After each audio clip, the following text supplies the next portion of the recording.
Well, I want to make a camp kitchen. I wonder, what can I use? What can I use that I don't think I've seen anyone else use? It's going to take me a while. Let's just look at this right here. How about a filing cabinet? Already taken the drawers out and the supports for it. This is one drawer, this is the other. There's some old stuff. Thick metal. Well, as thick as filing cabinets are supposed to be anyway. It's had some security features to it. Look at here, a 2-drawer filing cabinet. Pulled out the drawer railings that were in here. Still pretty strong. Look in here. It'll be a little bit difficult to see, but see all these good quality steel here. Now what I'm thinking about doing, of course I'll go ahead and seal this up. Cut a hole here.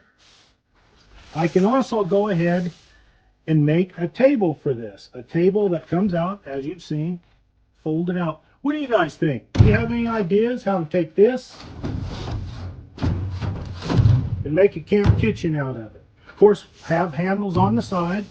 We can pick it up. Obviously got to cut a hole in here. Then I can go ahead and form shelves in here out of wood. Now this where it folds back up, but of course I'm going to have a piece of wood on the outside. Might be on the little side of being heavy, but maybe not, because this is actually pretty light. But once it's fixed up, completed, and painted, I think it's going to be cool.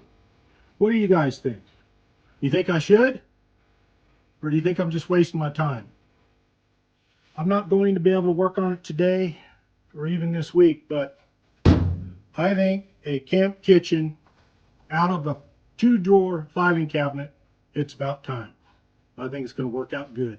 Right width, the right height, the right length. Let me know what you think in the comments below. Give it a like if you like it. We'll go from there. Thanks for watching.